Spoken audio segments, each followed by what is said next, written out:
প্রিয় দর্শক, ইস্পানি মির্জা বসুবারাতিতে আপনাদের সবাইকে স্বাগত জানাচ্ছি। আজ আমরা যে বিষয় নিয়ে কথা বলবো সেটা হচ্ছে চলমান রাজনৈতিক প্রেক্ষাপট। এই বিষয়ে কথা বলবার জন্য আমাদের সাথে স্টুডিওতে অতিথি হিসেবে রয়েছেন রাজনৈতিক বিশ্লেষক, কলামিস্ট এবং সাবেক সংসদ সদস্য জনাব গোলাম মাওলা রনি রয়েছেন আমাদের সাথে। আমাদের সাথে তারা যে অতিথি রয়েছেন দৈনিক ইত্তেফাকের নির্বাহী সম্পাদক, রাজনৈতিক বিশ্লেষক জনাব সালাউদ্দিন রয়েছেন আমাদের সাথে। আমরা একটু অনলাইনে আজকে যুক্ত করে নিচ্ছি নারায়ণগঞ্জের 7 খুন মামলার বাদী পক্ষের আইনজীবী ও সাবেক সভাপতি নারায়ণগঞ্জ জেলা আইনজীবী সমিতির অ্যাডভোকেট মোহাম্মদ সাখাওয়াত হোসেনকে। আমরা সাখাওয়াত হোসেনকে এই কারণে যুক্ত করছি, অ্যাডভোকেট সাখাওয়াতকে, যে আজ আমরা নারায়ণগঞ্জের 7 খুন হত্যার যে সেটির 11 বছর আমরা শেষ হলো এবং এই ঘটনাটার কারণের জন্য আমরা যুক্ত করছি। আমি রনি ভাই এবং সালাউদ্দিন ভাই দুজনের কাছেই আসবো আলোচনার পরে। তবে একটু সর্বশেষ পরিস্থিতি সম্পর্কে আমি জেনে নেই যে আসলে নারায়ণগঞ্জের 7 খুনের হত্যা মামলা যেটি 2014 সালের 27শে এপ্রিল অপহরণের শিকার হয়েছিল নারায়ণগঞ্জ সিটি কর্পোরেশনের তৎকালীন কাউন্সিলর প্যারেন্টমোহন নজরুল ইসলাম, আইনজীবী চন্দন সরকার সহ 7 জন। তারপরে 30শে এপ্রিল শীতলক্ষা নদীতে তাদের লাশ ভেসে ওঠে। আমি অ্যাডভোকেট সাখাওয়াত, আজকে সারাদিন বিভিন্ন গণমাধ্যমে আপনার মন্তব্য বক্তব্য শুনতে পেয়েছি আমরা। যারা এই অভিযুক্ত তাদের মধ্যে লেফটেন্যান্ট কর্নেল তারেক সাইদ রয়েছেন, মেজর আরিফ রয়েছেন, আরও বেশ কয়েকজন রয়েছেন। তো সে অবস্থায় একেবারে আপনাদের কাছে মনে হয় যে 11 বছর পার হলো এবং আমরা একটা বিষয় লক্ষ্য করেছি, সেটি হচ্ছে যে একজন যিনি মারা গিয়েছেন তার স্ত্রী তখন আন্তঃসত্ত্বা ছিলেন, গাড়ি চালক জাহাঙ্গীর আলম, তার সেই সন্তানের বয়স 11 বছরে পড়েছে। আপনি এই 7 খুন মার্ডার মামলার সর্বশেষ অবস্থা কি, যারা অপেক্ষায় আছেন বিচারের বাণী নিবৃত্তির আদেশ শুনে সে অপেক্ষায় আছেন, তাদেরকে কি ধরনের আপনি আশ্বস্ত করতে পারেন এই বিচার নিয়ে, বা আপনাদের পক্ষ থেকে আইনজীবী হিসেবে আপনি কী ধরনের মন্তব্য করতে যাচ্ছেন? ধন্যবাদ আপনাকে। আপনারা জানেন যে বাংলাদেশের ইতিহাসে নারায়ণগঞ্জের এই চাঞ্চল্যকর 7 হত্যা মামলা একটি অত্যন্ত লোমহর্ষক ঘটনা। এই ঘটনাটি এই দিনে 2014 সনে আপনার নারায়ণগঞ্জে সংঘটিত হয়। প্রকাশ্য দিবালোকে 7 জন ব্যক্তিকে রাজনৈতিক ব্যক্তিদের ভাড়াটিয়া হিসাবে র্যাব ব্যবহার হয় এবং তাদেরকে প্রকাশ্য জনগণের সামনে থেকে তুলে নিয়ে হত্যা করে এবং নদীতে ফেলে দেয় তাদের লাশ। সেই মামলাটি আমরা নারায়ণগঞ্জের অনেক আন্দোলন সংগ্রামের ফসল হিসাবে আমরা সেই মামলাটি নারায়ণগঞ্জের দায়রা আদালতে 35 জন আসামির বিরুদ্ধে অভিযোগপত্র দায়ের করে এবং সেই 35 জন আসামির মধ্যে নারায়ণগঞ্জ দায়রা জজ আদালতে 26 জনের মৃত্যুদণ্ড হয় এবং বাকি 9 জনের মধ্যে বিভিন্ন মেয়াদের সাজা হয়। পরবর্তীতে ওই বছর 2017 সনের সাজাটা হয় জানুয়ারি মাসে।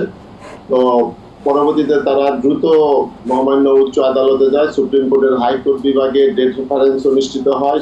এই একই বছর লাস্টের দিকে আপনার 17 সনে এই ডেট রেফারেন্স অনুষ্ঠিত হয়। সেখানে শুনানি আনতে মহামান্য সুপ্রিম কোর্টের হাইকোর্ট বিভাগে 35 জন আসামির মধ্যে 15 জনের মৃত্যুদণ্ড বহাল রাখেন। সেখানে তারেক সাইদ, MM রানা এবং মেজর আরিফ সহ নূর হোসেন সহ মোট 15 জনের মৃত্যুদণ্ড বহাল রাখা হয় এবং বাকি যে 11 জনের যাবজ্জীবন বহাল রাখা হয় এবং বাকি যাদের বিভিন্ন মেয়াদে সাজা হয়েছিল সেগুলো বহাল থাকে।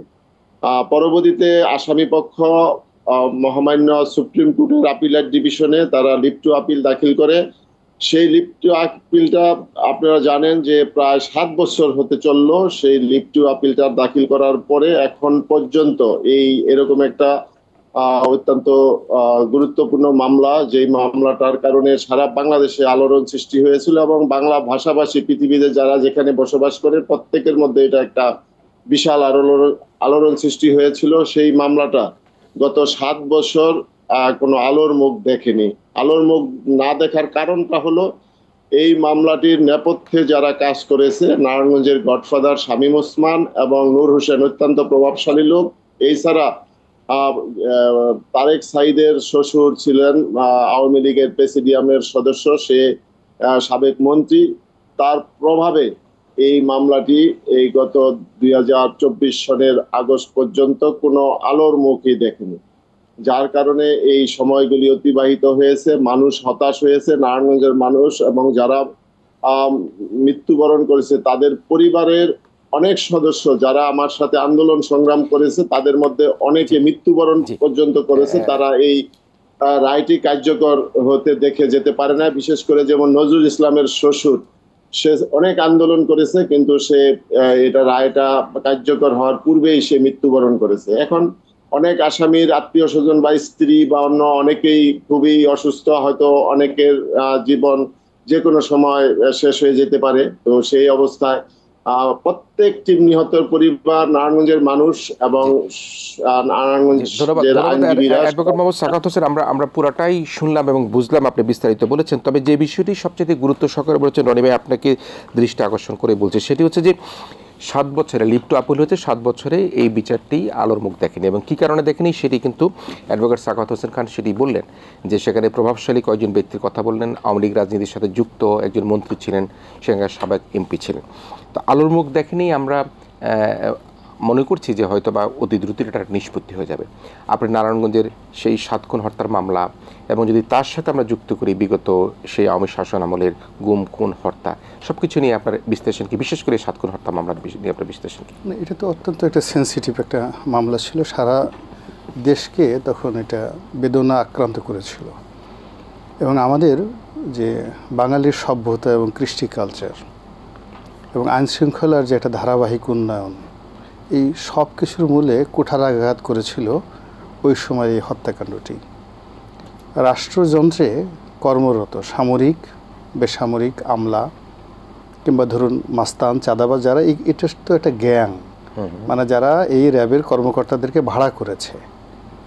তো যারা ভাড়া করেছে, আগে দেখতে হবে যে সিভিল সোসাইটিতে এই যে যারা এরকম 7টা মার্ডার করার জন্য যে অর্থ তারা দিয়েছে, তাদের মন মানসিকতাটা কোন ভয়ঙ্কর একটা পর্যায়ে পৌঁছে গিয়েছিল। দ্বিতীয়ত যারা এই উর্দিধারী, ধরুন ও লেফটেন্যান্ট কর্নেল ছিল, এখন সেনাবাহিনীতে লেফটেন্যান্ট কর্নেল পদমর্যাদার একজন লোক একটা জেলা পর্যায়ের রাস্তার টাউট বাটপার, তার কাছ থেকে ঘুষ নিয়ে একেবারে ভাড়াটিয়ে খুনি হিসাবে কাজ করবে, এটা আমাদের এই সমাজে আমরা কেউ কখনো কল্পনা করিনি। থার্ডলি হলো যে প্রসিডিওরে যা ওয়ে অফ কিলিং, যেভাবে খুন করা হয়েছে, আসলে এটা মানে আমার কাছে মনে হয় না যে কোনো যদি হায়নাকে দায়িত্ব দেওয়া হতো, কিংবা কোনো শকুনকে যদি দায়িত্ব দেওয়া হতো, কিংবা কোনো রয়্যাল বেঙ্গল টাইগারকে যে দেওয়া হতো, বা সবচেয়ে প্রাণী যেটা অবাধ্য প্রাণী, শুয়োর বলা হয়, দাতাল শুয়োর, তাদেরকে যদি বলা হতো একটা মানুষকে তুমি এইভাবে কামড়িয়ে কামড়িয়ে মেরে তার লাশটাকে এইভাবে শীতলক্ষাতে ডুবিয়ে ফেলবে, শুয়োরেরও বেদনা হতো, বলতো যে না, আমি এই কাজ করতে পারবো না। তো যার জন্য এটা আমি মনে করি আওয়ামী লীগ বিএনপির বিষয় নয়, জামাত বা জাতীয় পার্টির বিষয় নয়। এটা যদি একটা স্বাধীন রাষ্ট্র হিসেবে আমাদেরকে টিকতে হয়, মাথা উঁচু করে দাঁড়াতে হয়, তাহলে এই পুরো ঘটনার সুষ্ঠু তদন্ত, ন্যায় বিচার নিশ্চিত, দায়ীদেরকে দৃষ্টান্তমূলক শাস্তি, এটি আমাদের মানচিত্রের সাথে, আমাদের পতাকার সঙ্গে, আমাদের জাতীয় সত্তার সঙ্গে জড়িত। এই ব্যাপারে কোনো দলমত কোনো বিষয় নয়। এখানে যে মানে প্রসিডিওরগুলো আমি মনে করি যে এই ফাইল, ধরেন আমি একজন উকিল হতাম, আমার কাছে সরকারি উকিল, আমি তো এই ফাইলে যত তাড়াতাড়ি সম্ভব ডিসপোজ করার জন্য চেষ্টা করতাম। আমি যদি একজন বিচারক হতাম এই জায়গাটাতে, তো আমি চিন্তা করতাম যে অন্য জায়গাতে যদি প্রতি মাসে একবার শুনানি হয়, এক্ষেত্রে আমার দায়িত্ব হলো এটাকে অন্তত 7 দিনে একবার শুনানি করা। যে তদন্ত কর্মকর্তা তিনি হয়তো যে সময় নিয়েছেন, আমার যদি ব্যক্তিগতভাবে হতো আমি সর্বোচ্চ কম সময় নিয়ে, ইটস ওপেন সিক্রেট, নিয়ে এত তদন্ত করার কী আছে, যেখানে একেবারে বলতে গেলে সে যদি এটা মধ্যযুগীয় সে উন্নত শাসন, সেটা বাদশাহ সুলেমানের হোক, কিংবা খুলাফায়ে রাশিদিনের জমানার হোক, কিংবা আমাদের বাদশাহ আলমগীর মোগল সম্রাট হোক, এই সমস্ত কেসে তো জাস্ট 5 মিনিটের মধ্যে মীমাংসা করে নিষ্পত্তি করে সাথে সাথে মানে কুল্লু খালাস। নিশ্চয়ই গোলাম আলা রনি, আপনি থাকবেন আমাদের সাথে। আপনার কাছে রাজনৈতিক অনেক কথাবার্তা সুন্দর অপেক্ষায় আছে। রাজনীতির অবস্থা কীভাবে চলছে, বা আপনি বা কিভাবে রাজনীতির মধ্যে আপনার অবস্থান? আমাকে নিয়ে চিন্তা করবেন না, আমি তো বক্তব্য দিতে আসছি, রাজনীতির বিষয়ে না। আপনি যেহেতু রাজনীতিবিদ, সাবেক সংসদ সদস্য, আপনার কাছে শুনবো, সেটা নিশ্চয়ই আমরা আসবো। আমি জনাব সালাউদ্দিন ভাই আপনার কাছে আসি। এই তারেক সাইদের কথা বলতে গিয়ে অ্যাডভোকেট সাহেব সাখাওয়াত হোসেন খান ভাই যিনি যেটা বললেন সেটা হচ্ছে তার শ্বশুর একজন প্রভাবশালী মন্ত্রী ছিলেন সে সময়, এবং নারায়ণগঞ্জে যাকে সবসময় বলা হয় একজন সবচেয়ে বড় গডফাদার বলা হয় তার কথা উল্লেখ করেছেন এবং বলেছে আলোর মুখ দেখেনি, বিশেষ করে এই গত 7 বছরে, এবং সেটার একটা নিষ্পত্তির জন্য তারা সবাই প্রত্যাশায় বসে আছেন। আপনার বিশ্লেষণ কি? শুনেন, এই নারায়ণগঞ্জের ঘটনাটা তৎকালীন সময়ে বাংলাদেশের এটা সবচেয়ে আলোচিত ঘটনা ছিল, সব বস্তু এটা নিয়ে এটা, এবং নারায়ণগঞ্জ এটা বিক্ষোভ, এটা এত বড় একটা ঘটনা ছিল, তার বিচার মানে সবচেয়ে আলোচিত ঘটনার বিচার শেষ হতে না, মানে 17 বছর তার বিচার শেষ হয়নি। এটা বিচার বিভাগের জন্য একটা লজ্জা। অবশ্যই মানে বিলম্বে বিচারই হচ্ছে ন্যায় বিচারের পরিপন্থী। এই এতদিন যে একটা মামলা, একটা আলোচিত মামলা, আপনি দেখবেন এই সাধারণ অনেক মানুষের মামলা হয়তো 17 বছরের জায়গায় 34 বছর ধরে পড়ে আছে। এই মামলাই যদি 17 বছর ধরে পড়ে থাকে, 11 বছর 17 বছর না 11 বছর বোধ হয়, না, 11 বছর, 6 বছর ছিল 2014 সালে, 2014 সালে 11 বছর, 6 বছর লাগছে শুধু নিম্ন আদালতে বিচার হইতে। আমি একটা, এই যে জেলা আইনজীবী সমিতির তৎকালীন সভাপতি অ্যাডভোকেট সাখাওয়াত সাহেব, উনি তো দীর্ঘ মানে নেতৃত্ব দিয়েছেন, উনি এই মামলাটা পরিচালনা করেছেন। 1 বছর লেগেছে হাইকোর্টের ডেথ প্রেফারেন্স শেষ করতে। 1 বছর যদি হাইকোর্টের ডেথ প্রেফারেন্স শেষ করতে সময় লাগে, তো অ্যাপিলেট ডিভিশনে 1 বছরের মধ্যে এটা শেষ হয়ে যাওয়ার কথা ছিল। আচ্ছা, অ্যাপিলেট ডিভিশনে 7 বছর ধরে পড়ে আছে, তাই তো হিসাবে, তাই তো বলে 11, 6, 1, 4-5 বছর ধরে পড়ে আছে। এইটা আমাদের জন্য লজ্জা, এটাই আমি এই পর্যন্ত বলি। তবে আরো কয়েকটা কথা আমি ফাঁকে বলে নিই। এই যে নারায়ণগঞ্জের র্যাব 11, এটা একটা কসাইখানা ছিল। এটার আওতাধীন যেসব এলাকা ছিল, একদম আপনার বাড়ি তো লক্ষ্মীপুর, তাই না? লক্ষ্মীপুর পর্যন্ত, এই নারায়ণগঞ্জ থেকে লক্ষ্মীপুর পর্যন্ত এই র্যাব 11 কি যে কাজ করেছে। আপনি লক্ষ্মীপুরের লোক, সেই জন্য আমি লক্ষ্মীপুরের কথাই বলি। মাঝখানে লক্ষ্মীপুরের আগে লাকসাম, না? আপনার একজন কলিগ সাবেক এমপি হিরু কুমিল্লা যাচ্ছিলেন সঙ্গী নিয়ে, র্যাব 11 তুলে নিয়ে গেল। আজ পর্যন্ত তার লাশ মানে তাকে পাওয়া গেল না। এই র্যাব 11 থানায় গেল, মামলা হইলো, কত রিপোর্ট হইলো, বড় বড় জাতীয় দৈনিকগুলো, আজ পর্যন্ত পাওয়া যায় নাই। আপনার লক্ষ্মীপুরে একজন ডাক্তার, খুবই ওই এলাকার অত্যন্ত, উনি জামাত করতে পারেন, কিন্তু এই এলাকার একজন সম্ভ্রান্ত একজন সমাজসেবক, উনি অনেক হাসপাতাল করছেন, অনেক সামাজিক কাজ করেছেন, ডাক্তার ফয়েজ। তার বাসায় ভোরবেলা এই র্যাব শুধু একা যায় না, সাথে দলীয় মস্তান, আওয়ামী লীগ, ছাত্রলীগ, যুবলীগ নিয়ে বাসায় গুলি করতে করতে গেছে। তারপরে ওখানে এই ঘটনার পর এলাকা থেকে কিছু বিক্ষোভ হইল। ইকবাল নামে এক লোক, সে মিছিল করে যখন আগাচ্ছে তাকে গুলি করলো। ইকবালের লাশ আজ পর্যন্ত পাওয়া যায় নাই। এই ব্যাপার।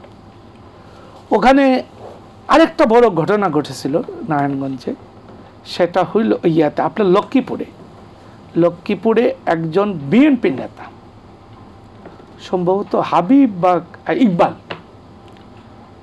হ্যাঁ, ওই যে বিএনপির জেলা সাধারণ সম্পাদক শাহাবুদ্দিন সাবু বোধ হয়, হ্যাঁ শাহাবুদ্দিন সাবু, ওনার বাসায় গিয়ে হামলা হয়েছে, গুলি করছে।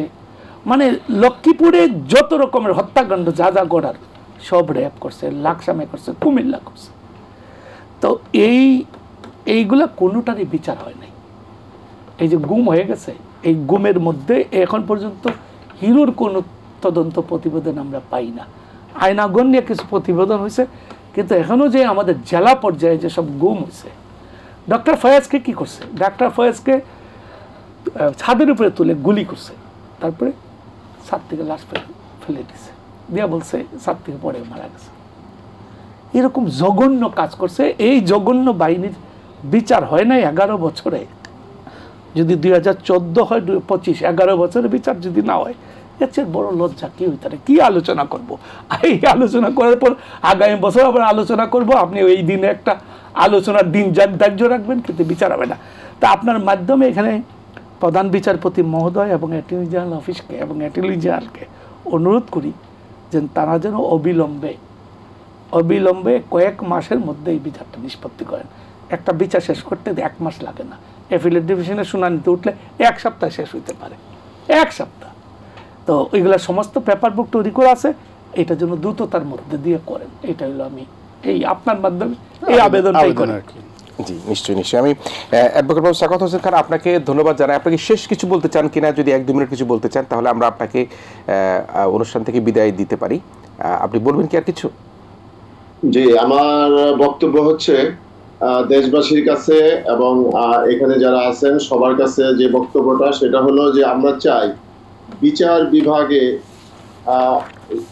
প্রতি আমরা আস্থা রাখতে চাই। বিচার বিভাগ যাতে জনগণের ন্যায় বিচারের একটা আস্থাস্থল হয়। গত 16 বছর যেভাবে বিচার বিভাগকে কুলুষিত করা হয়েছিল, সেই কুলুষিত অবস্থা থেকে বিচার বিভাগ যাতে বেরিয়ে আসতে পারে এবং মানুষ যাতে বিচারাঙ্গনে যে বিচার পায় এবং মানুষের আইনগত যত অধিকারগুলো আছে সেই অধিকারগুলো যাতে বিচার বিভাগ নিশ্চিত করে, সেটাই আমার সর্বশেষ বক্তব্য।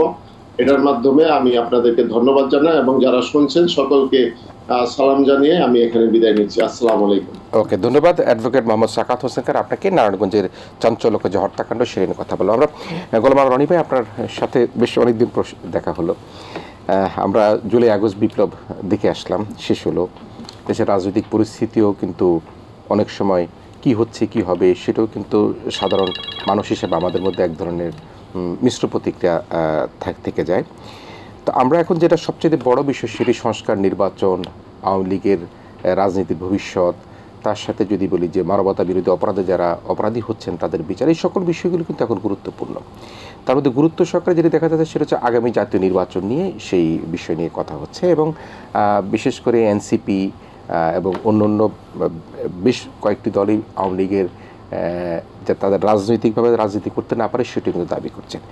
তো এখন আমি একটা কোট আনকোট করে আপনার কাছে বিশ্লেষণে চলে যাব। সেটি হচ্ছে আজকে বিএনপি স্থায়ী কমিটির সদস্য আমির খসরু মাহমুদ চৌধুরী সাহেব বলেছেন, দেশের চলমান সংস্কার নিয়ে সবাইকে একমত হতে হবে।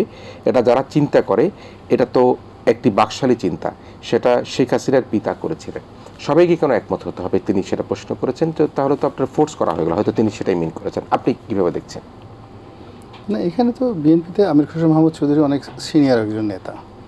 আমি যেহেতু গতবার বিএনপির মনোনয়ন ইলেকশন করেছি, ফলে তার বক্তব্য নিয়ে দ্বিমত পোষণ করা বা তার বক্তব্য নিয়ে অন্য কোনো মন্তব্য করাটা আমার কাছে আসলে ব্যক্তিগতভাবে উনি সালেহ সাহেব করতে পারেন, because he is a independent journalist. মানে যেটা বলতে যে বাকশালী কায়দা, মানুষকে জোর করে একটা জিনিসের মধ্যে এটাই রাজি হতে হবে না, বাংলাদেশে তো গালি দেওয়ার জন্য বাকশালের চেয়ে সুন্দর কোনো গালি নেই।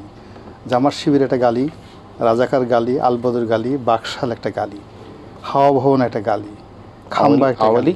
হাওয়া ভবন না, আওয়ামী লীগ কি আওয়ামী লীগ একটা গালিতে এখন পরিণত হয়ে গেছে। আওয়ামী লীগ তো এখন বলে না ওই কি যেন বলে ওইটাকে জয় বাংলা, ধরেন জয় বাংলা একটা গালি হয়ে গেছে এখন এই পর্যন্ত। এরকম মানে খাম্বার ব্যবসাটা কিন্তু আওয়ামী লীগ করছে, আওয়ামী লীগ মানে বদনাম হয়েছে তার মানে হোয়াট এভার মেবি।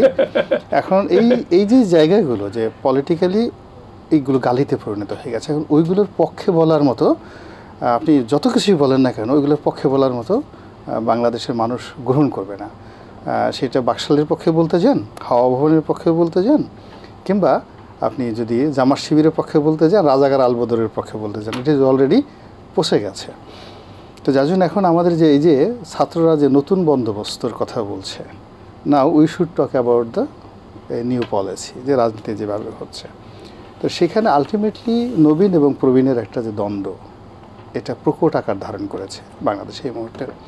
যেমন জামাত শিবির বা বিএনপি বা আওয়ামী লীগ তো নেই, বা জাতীয় পার্টি আওয়ামী লীগ তাদের গ্রুপটা নেই। এখন ফ্রন্টিয়ার লাইনে মূলত 3টি গ্রুপ রাজনৈতিক শক্তি। 1 নম্বরে যদি ভোট দেওয়া হয় 95% আপনার মেজরিটি সিট এটা বিএনপি পেয়ে যাবে, বাকিটা জামাত পাবে, এনসিপি কোনো একটা সিট পাবে এখন পর্যন্ত আমার কাছে ব্যক্তিগতভাবে মনে হচ্ছে না। কিন্তু তারা অ্যাজ ইট ইজ যেহেতু রাষ্ট্র পরিচালনা করছে, তাদের হয়তো ধারণা, এটা সবারই হয়, যারা ক্ষমতার চেয়ারে বসে থাকে, হুইল যাদের হাতে থাকে, তারা মনে হয়, তাদের কাছে মনে হয় যে তারা 100% লোক তাদের সাপোর্ট করে।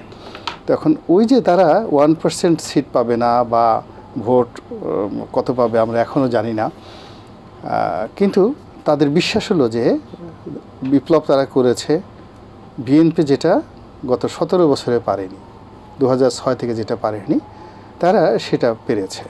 সো তারা অনেক স্মার্ট, অনেক কোয়ালিফাইড, তাদের চিন্তা চেতনায় তারা যেমন নতুন বন্দোবস্ত একটা শব্দ উচ্চারণ করেছে, এখন এইরকম একটা ইউনিক শব্দ বিএনপি সারা জীবন বসে করতে পারেনি, ফলে তারা শ্রেষ্ঠতর।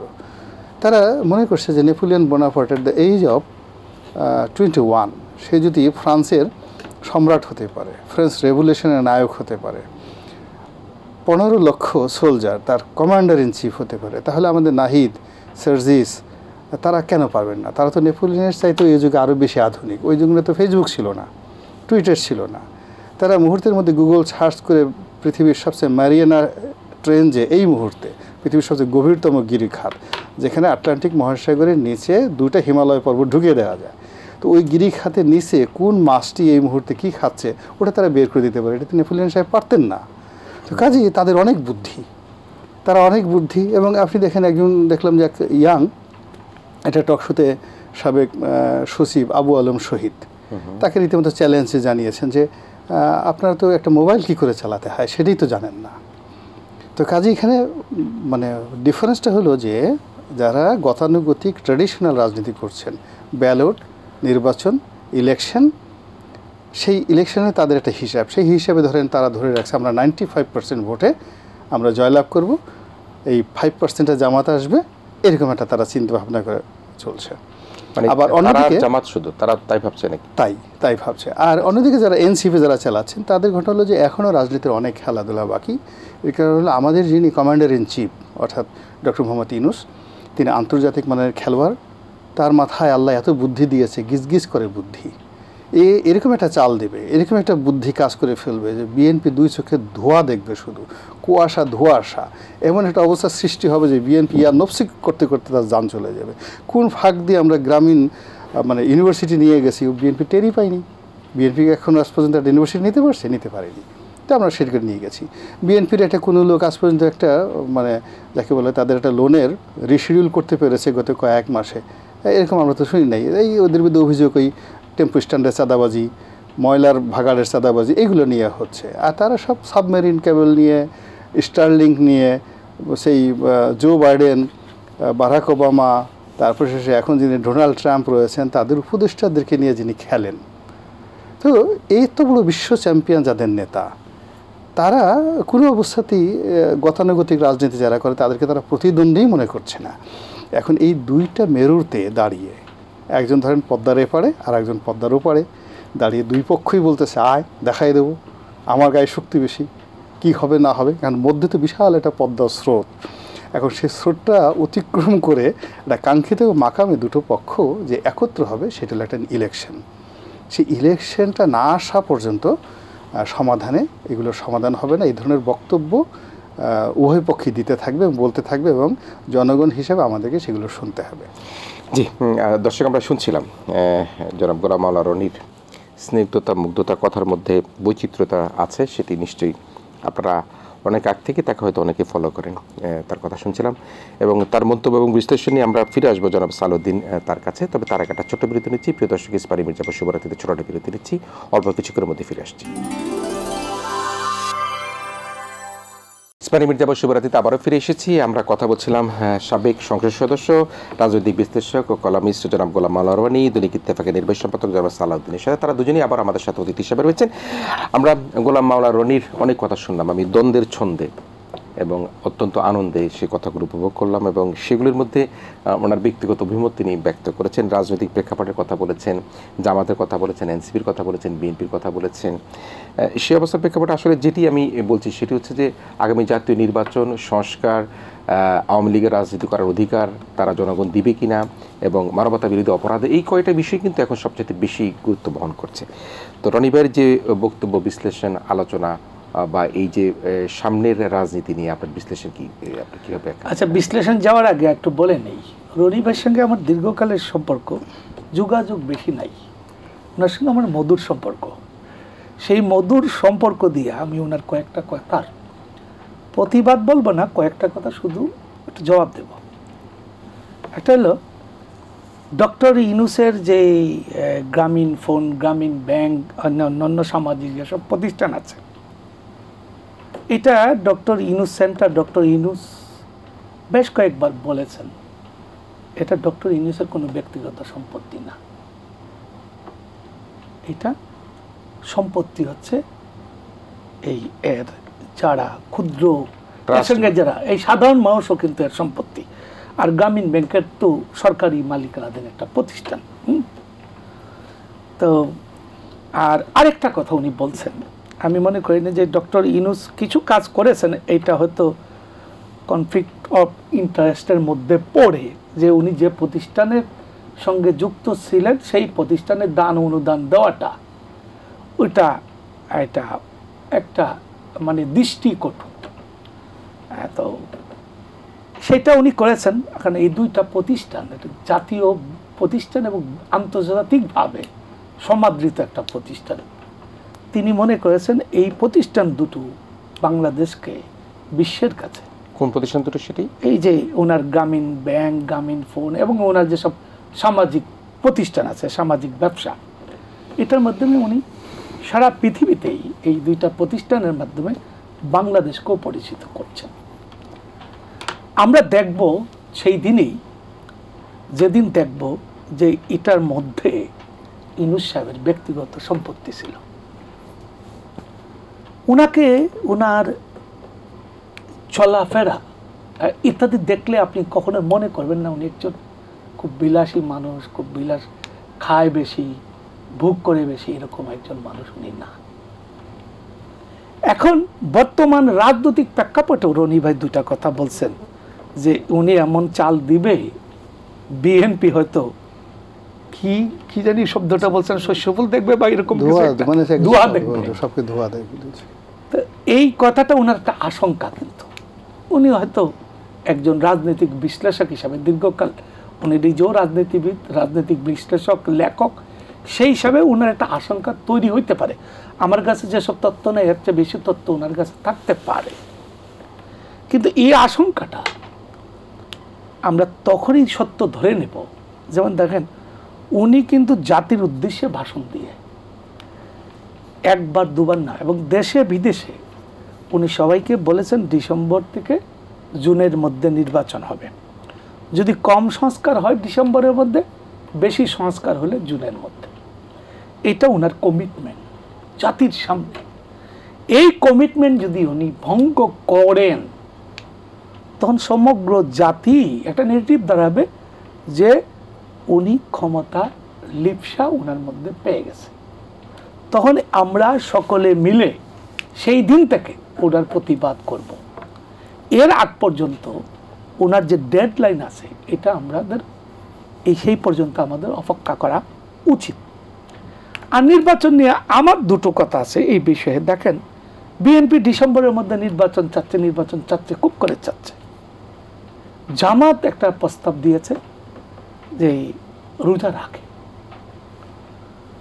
আগে যদি হয় তাহলে এই সময়ের ব্যবধানটা ডিসেম্বর, রোজা ধরেন আপনি রোজার আগে হইলে 2 ফেব্রুয়ারির প্রথম সপ্তাহ হয়, ডিসেম্বর যদি বাদ দেন তাহলে 1 মাস 7 দিনের একটা ব্যবধান।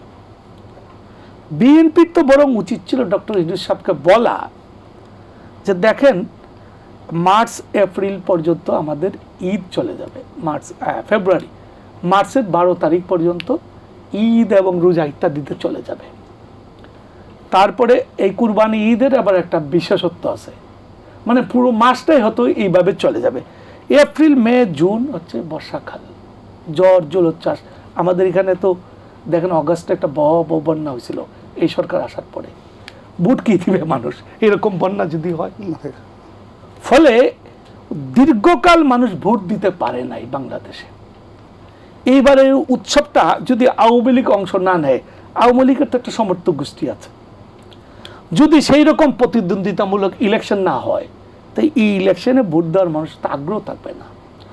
তারপরে যদি এটা বৃষ্টি বাদলের মৌসুমে হয়, তাহলে বিএনপির উচিত ছিল ওনাকে বলা যে সারা পৃথিবী এই ইলেকশনটার দিকে তাকায় আছে, আপনার কাছে আমাদের অনুরোধ আপনি রোজার আগে ইলেকশনটা দেন। আর এই সংস্কারের কাজটা দেখেন, আমরা সকাল বিকাল বসি, দরকার বললে খাবার টাবার নিয়ে খাট পালং নিয়ে বসে থাকি সবাই মিল্লা, তবু দ্রুত এটাকে শেষ করে ফেলি। এখন এটা গেল নির্বাচনের সময়কাল নিয়ে। এখন যে মূল ইস্যুটা কি, নির্বাচনের সময় কি সংস্কার হবে, কিভাবে সংস্কারটা হবে। অন্যান্য সংস্কার যেগুলো আইন সংস্কার, যেসব অনেকগুলো কমিশন, কিন্তু এগুলা অধ্যাদেশ জারি করে করতে পারবে পরবর্তী সরকার। জুলাই সনদে যদি স্বাক্ষর করে পরবর্তী সরকার এই আইনগুলা পার্লামেন্টে উত্থাপন করে পাশ করে নেবে। মূল সংকটটা হচ্ছে সংবিধান নিয়ে। বিএনপি প্রথম থেকে বলতেছে আগামী জাতীয় সংসদের মাধ্যমে আমরা যেটুকু বিষয়ে ঐক্যমত হব, যেটা ওই আমির খসরু মাহমুদ চৌধুরী সাহেবের কথাটা যেটা বললেন, উনি যেটা বললেন যে সব বিষয়ে একমত হওয়াটা একটা বাকশালী চিন্তা। হ্যাঁ, গণতন্ত্রের সৌন্দর্য হচ্ছে গণতন্ত্রের দ্বিমত, কিন্তু আমরা যেসব বিষয়ে ঐক্যমত হব এইসব বিষয়ের একটা জুলাইয়ের সনদ হবে। এই সনদটা আগামী জাতীয় সংসদে, এই সনদের সব লোক যদি না জিতে, আপনার সংবিধান সংশোধন করতে তো একটা সংখ্যা লাগবে। তারপরে সমস্ত রাজনৈতিক দল যদি একটা সনদে স্বাক্ষর করে, আমরা ধরে নিব যে এই রাজনৈতিক দলগুলোই তো নির্বাচিত হবে। তাহলে বিএনপির দাবি হলো আমরা এই সংবিধানের সংশোধন করব। তাহলে কোন সংবিধান? 1972 সালের সংবিধান, যেটা মুক্তিযুদ্ধের মাধ্যমে এই সংবিধানটা আসছিল। এই সংবিধানের সাথে বাংলাদেশের নামটা জড়িত, বাংলাদেশের সৃষ্টির সঙ্গে জড়িত। ফলে বিএনপি যদি এইটার মধ্যে থাকে, তাহলে একটা ইস্যু, কারণ এই যাতে নাগরিক পার্টি, ছাত্রদের সমর্থিত যে পার্টি, তারা বলছে না, গণপরিষদ নির্বাচন আগে হতে হবে। এই গণপরিষদের পরে সংবিধান অনুমোদন হবে, তারপরে ওই সংবিধানের অধীনে নির্বাচন হবে, যেটা 72-তে আপনার 70-এ নির্বাচিত মেম্বারদের পার্লামেন্ট বসছিল, তারপরে তারা সংবিধান বানাইছে, সংবিধান এটাকে গণপরিষদ এই ধরে নেওয়া হয়েছে, এবং তারপরে একটা নির্বাচন হয়েছে। ছাত্ররা এই দাবি আছে। এখন বিএনপি মনে করে যে এই দাবিগুলো নির্বাচনকে দীর্ঘায়িত করার একটা ষড়যন্ত্র। যেমন ছাত্ররা আরো কিছু দাবি করে যেগুলা সন্দেহ তৈরি করে। যেমন ছাত্ররা বলে বিচার না হলে ইলেকশন হবে না, কিন্তু তারা এই কথা বলে না যে বিচার এত দিনের মধ্যে শেষ না করলে যারা এই মন্ত্রণালয় এবং এই কাজের সঙ্গে যুক্ত আছে সবাই পদত্যাগ করতে হবে। তারা এই টাইমলাইন দেয় না, তারা এই খুঁজও নেয় না যে বিচারের কদ্দূর হইল। যেমন আমি খোঁজ নেয় না যে এই সম্বন্ধে একটা খুব দুঃখজনক ঘটনা আমি শুরুতেই ভাবছিলাম আপনার এখানে বলবো। জুলাইয়ের 18 তারিখে, সম্ভবত 18 তারিখে ঢাকায় একজন শহীদ হয়েছিলেন, জসিম নামে এক ভদ্রলোক, ওনার এলাকায় বাড়ি। শহীদ মানে উনি শহীদ হয়েছিলেন হাসপাতালে থাকার পরে 10 দিন পরে উনি মারা গেছিলেন পটুয়াখালীর ধুমকিতে। তার লাশটা বাড়িতে নিয়ে গেল যারা, ওই লোকটা খুব ঢাকা শহরে যে দিন আনে দিন খায় এরকম কোন একটা পর্যায়ের লোক, ওই পরিবারের এলাকায় ঢাকায় থাকতে পারল না। তো ওনার মেয়ে আপনার বাবার কবরে যায়। এটা জুলাইয়ের অভ্যুত্থানের বেশি দিনের কথা না, 7 মাস, এই কয়েকদিন 7 মাস পরের কাহিনী বলতেছি। ওই মেয়েটাকে বাবার কবর জিয়ারত করে ফেরার পথে একদল সংঘবদ্ধ ধর্ষণকারী তাকে নিয়ে রেপ করে। এই মেয়েটা এই ঘটনার 17 দিন পরে আত্মহত্যা করে। কোন মেয়েটা? যার বাবা শহীদ হয়েছিল। সেই মেয়েটা দর্শিত হইল, এবং সেই মেয়েটার জন্য রাষ্ট্র কি করার দরকার ছিল? একটা কিশোরী যে বাবা মারা গেল এবং দর্শনের পরে তার মানসিক অবস্থা কি ছিল দেখ। 17 দিন যাবত সে 17 দিন যাবৎ সে একটা আমাদের গ্রামে একটা কিশোরী কি ধরনের লজ্জার মধ্যে, তার মা বাবা ঘর থেকে বেরোতে পারে না। অথচ এই লজ্জা তো তার ছিল না, এই লজ্জাটা বাংলাদেশের ছিল। এই লজ্জাটা এই সরকারের লজ্জা, এই লজ্জাটা জুলাইয়ের গণ অভ্যুত্থানে যারা নেতৃত্ব দিচ্ছে তাদের লজ্জা। কেন লজ্জা জানেন? এই শহীদের পরিবারকে রাষ্ট্রীয়ভাবে তাদের পুনর্বাসন করা উচিত ছিল। মুক্তিযুদ্ধের পরে এই শহীদ যারা হয়েছেন তাদের এই পুনর্বাসনের দাবি উঠে নাই, অনেককে বাড়িঘর দেয় নাই। এবং ওই মেয়ের জন্য এটা বিশেষিত হাসপাতালে নিয়ে বা মানসিক ডাক্তার, এটা বিশেষিত একটা চিকিৎসা তার দরকার ছিল। পুরো রাষ্ট্রে তার পাশে দাঁড়ানো উচিত ছিল। তাকে রাষ্ট্র এমনভাবে সম্মানিত করা উচিত ছিল যে সে মনে করে যে আমার এই কলঙ্কটা কলঙ্ক না। সে তো ফাঁসিতে মারা গেল, আত্মহত্যা করে মারা গেল। এই যে আত্মহত্যা, ফাঁসিতে গলায় রশি লাগে, এইটাই এই বাংলাদেশ আপনি কই নিয়ে যাবেন? এই গণতন্ত্র দিয়ে আপনি কি করবেন? এটা আসলে খুবই দুঃখজনক একটা ঘটনা। আমার আসলে এটা নিয়ে আমি মনে করি রাষ্ট্র এবং ডক্টর ইউনূসের ওর বাড়িতে গিয়া মাথা নিচু করে পটুয়াখালীবাসী আর ওই মাকে বলা উচিত আমরা ক্ষমা চাই। এই রাষ্ট্র তোমাদের বাবা শহীদ হইল, এই মেয়েটাকে ধর্ষিতা হইল, এই মেয়েটার জীবনটা রাষ্ট্র রক্ষা করতে পারেনি। আমার কথা এইটুকু শেষ। রনি ভাই কিছু বলুক, আমি অন্য না, অত্যন্ত মর্মান্তিক এবং নিশ্চয়ই প্রিয় দর্শক,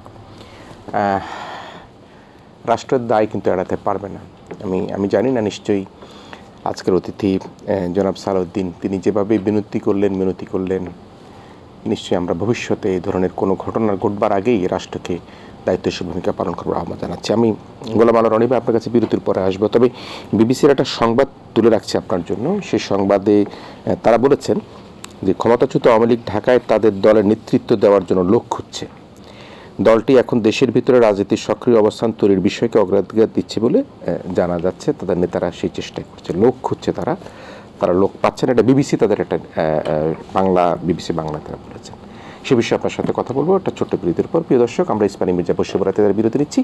আমাদের সাথে রয়েছেন জনাব গোলাম মাওলা রনি, রয়েছেন সাংবাদিক জনাব সালাউদ্দিন। আমরা দুজন অতিথিকে নিয়ে আবারও একই অনুষ্ঠানে অল্প কিছুক্ষণের মধ্যে ফিরে আসবো।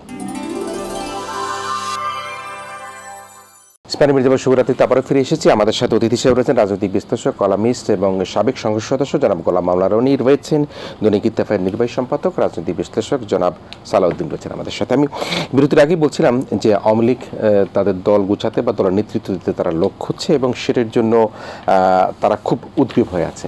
তো এটাকে আপনি কিভাবে দেখতে চান? কারণ আমার এগুলো সব বোগাস খবর। এর কারণ হলে শুনেন, মূলত বিবিসি বলেন, আমাদের দেশে যে সমস্ত লোক মানে ইভেন মূল ধারার বড় বড় পত্রিকাগুলো করেন, এদের সবারই একটা ডিজিটাল মাল্টিমিডিয়া ডিপার্টমেন্ট আছে ইউটিউবে ট্রেনিং করার জন্য, মানে ভিউ কালেকশন করার জন্য এরা এই সব সময় বানোয়ার জিনিসগুলো সাজায়। এই যে আওয়ামী লীগ লোক খুঁজছে, নতুন কমিটি হবে, এটা আমার চ্যানেল থেকেই 4-5 মাস আগে আমি ছবি দিয়ে বললাম সাবির হোসেন চৌধুরী বানানো হবে, অমুক বানাবে, দেয়ার ইজ নো বেসিস, এটা জাস্ট একটা ভিউ মানুষকে বলা।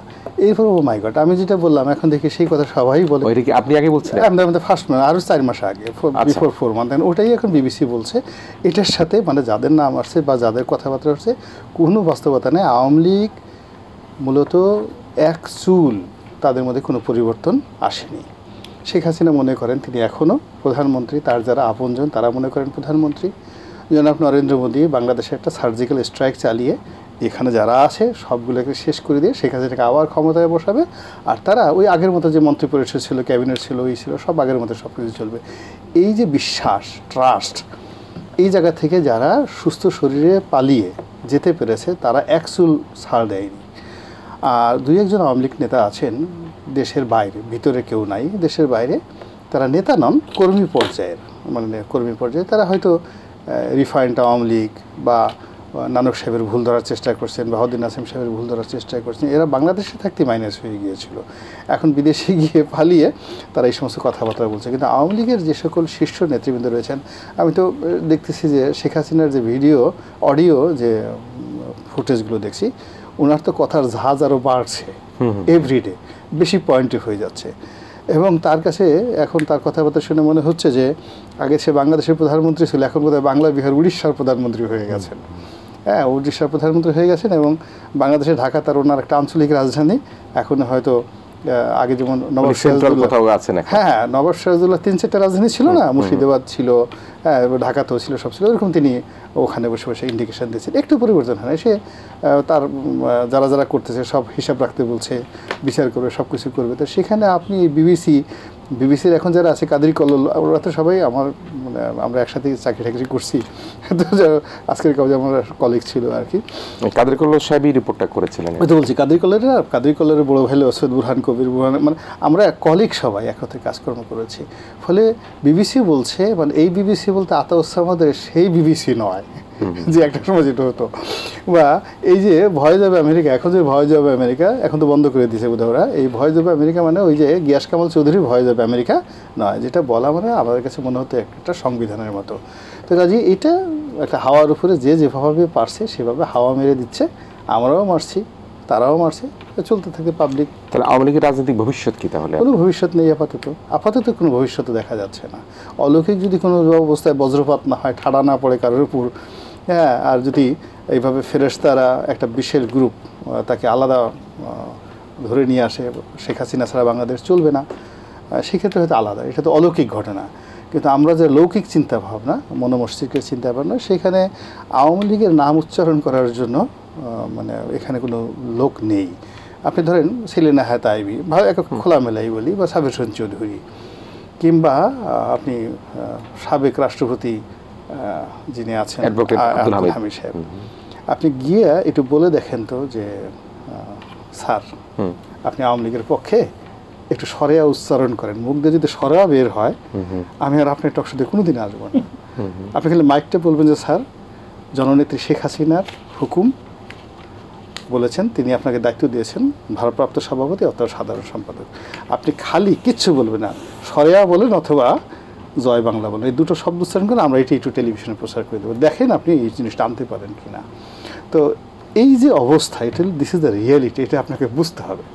এই জন্য ব্রিদিং টাইম লাগবে, সময় লাগবে, সময়টা পরিবর্তন হয়ে গেছে।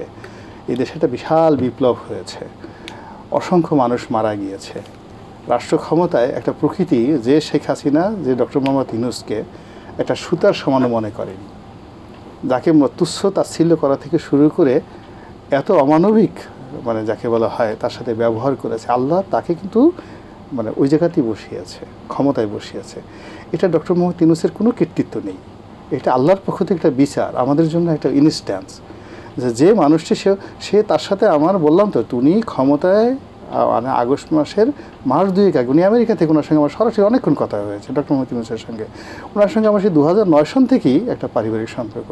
রাজনীতির মানে বা পলিটিক্সের কখনো আমি তার মধ্যে দেখিনি। হি ওয়াজ বিজি, তার নিজের কাজকর্ম নিয়ে সে খুব বিজি। আর খুব বড় জোর হলে সে কখনো ইনডিসেন্ট কোনো শব্দ উচ্চারণ করেনি। আমরা কেউ যদি তাকে উত্তেজিত করতো, শেখ হাসিনা এমন কিছু করছে, করছে, সে অসহায়ের মতো হাসতেন। মানে কখনো শেখ হাসিনা সম্পর্কে আমি তো তার মুখ দিয়ে কখনো একটা বাজে কথা শুনিনি। কারণ সে আমাকে বলছে, রনি দেখো তো তোমার সাথে তো খুব ভালো সম্পর্ক, তুমি শেখ হাসিনার সঙ্গে আমার একটা মিটিংয়ের অ্যারেঞ্জ করে দিতে পারো কিনা, 2012 সনে। তারপর তো আমি সেটা শেখ হাসিনাকে বললাম, এই আমি তো সেটা আমার চাকরি যায় অবস্থা, তখন সেই বলার পরে অবস্থা। তো দ্যাট ওয়াজ মানে doctor Mohammad Yunus, this is the reality. কিন্তু সেই ডক্টর মোহাম্মদ ইউনূস এখন রাষ্ট্র ক্ষমতায়, শেখ হাসিনা যে বাড়িতে থাকতেন, যে চেয়ারে বসতেন, যে কাপে চা খেতেন, যে বিছানায় ঘুমাতেন, আল্লাহ তাকে ওখানেই ঘুমাতে দিয়েছে। এটা বুঝতে হবে। শেখ হাসিনা যে কোথায় আছে এখন, উনি কি মানে উনি যে কোথায় আছেন আমরা তো জানি না, উই ডোন্ট নো। এখন তার বিছানা কেমন, প্রাসাদ কেমন, আমরা তো কিছুই জানি না। আমরা যেটা দেখতেছি এটা একটা আমার মনে হচ্ছে যে এখানে বাংলাদেশে একটা অলৌকিক পরিবর্তন ঘটেছে।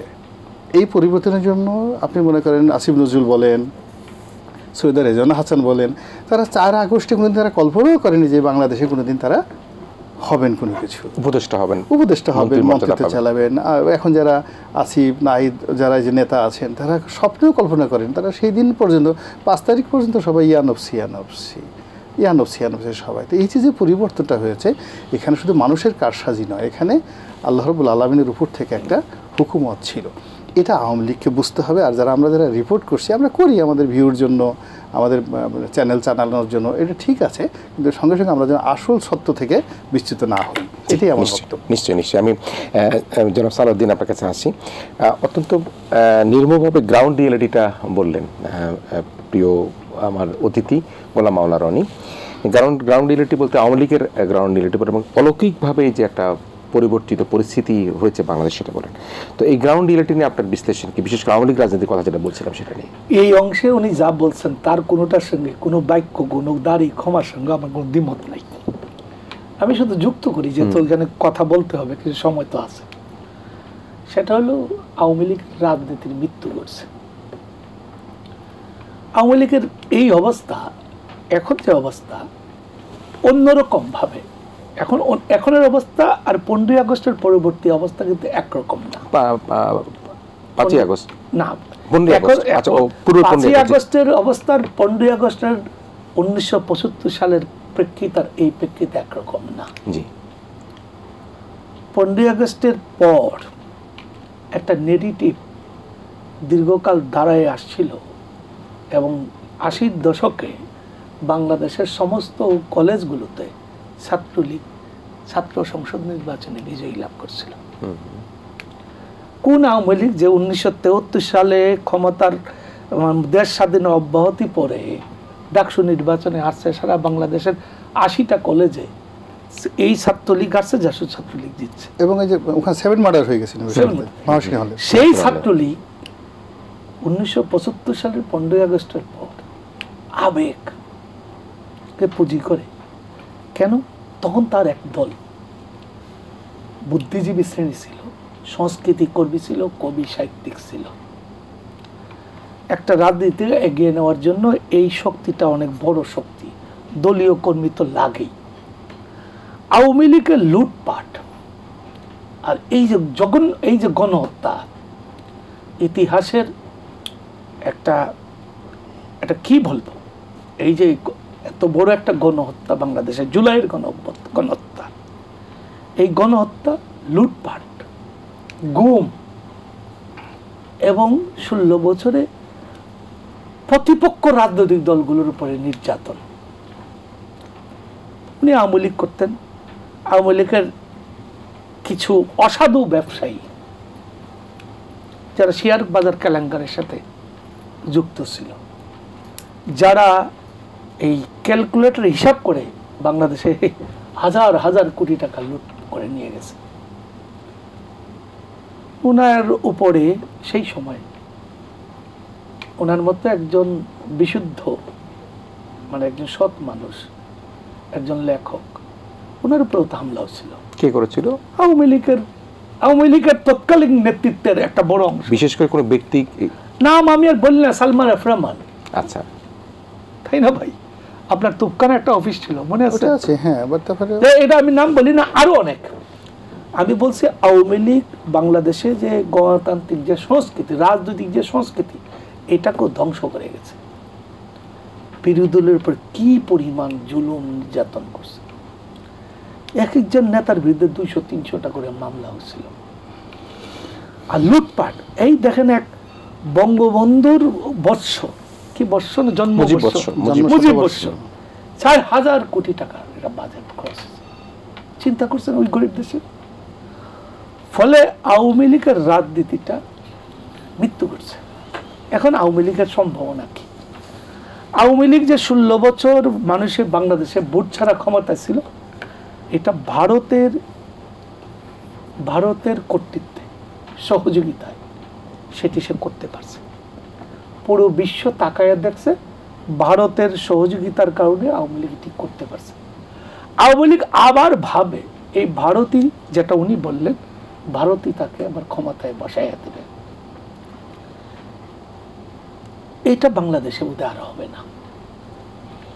বাংলাদেশের, ভারতের উচিত হবে যে এটা দীর্ঘকাল ধরে এই বাংলাদেশ থেকে এটা আলোচনা হচ্ছে যে ভারত বাংলাদেশের জনগণের সঙ্গে সম্পর্ক করবে নাকি একটা পলাতক দল, একটা আওয়ামী এই দলকে করবে। ভারত কেন আওয়ামী লীগের সঙ্গে করতে পারছে? ঠিক। আপনার কি সময় শেষ? শেষ, একদম শেষ। জি, আচ্ছা, তাহলে সময় শেষ হলে তো কথাও শেষ। জি, ঠিক আছে। আমি ধন্যবাদ জানাচ্ছি রনি ভাই, আর যেতে পারলাম না, না, না, যেতে পারলাম না, এবং আমরা দুজনেই কথাই শুনলাম, বিশ্লেষণ শুনলাম, এবং আমরা চলমান রাজনৈতিক প্রেক্ষাপট নিয়ে কথা শুনলাম। তবে আমরা নিরাশ হবার কোনো কারণ নেই, আমরা আশায় বুক বাঁধতে চাই। আমরা মনে করি নির্বাচন যখন হবে একটা স্বস্তিদায়ক পরিস্থিতির মধ্যে দিয়ে বাংলাদেশে এগিয়ে যাওয়ার যে পদযাত্রা, পদনকশা, সেটি তৈরি হবে, এবং সেই তৈরি হওয়ার পথ আমাদের তরুণরাই উন্মোচন করেছে। আমাদের প্রবীণ রাজনীতিবিদরা, তরুণরা সকলে মিলে বাংলাদেশকে গড়ে তোলার প্রত্যেক একসাথে, এক তালে এক লয়ে তারা কাজ করবে, এই প্রত্যাশা রেখে আমাদের আজকের ইস্পানি মির্জাপুর শুভরাত্রি এখানে শেষ করছি। জনাব গোলাম মাওলানা রনি, জনাব সালাউদ্দিন, আপনাদের দুজনকেই দারুণভাবে ধন্যবাদ জানাচ্ছি। প্রিয় দর্শক, আপনারা ভালো থাকবেন, সবাই মিলে ভীষণ ভালো থাকবেন।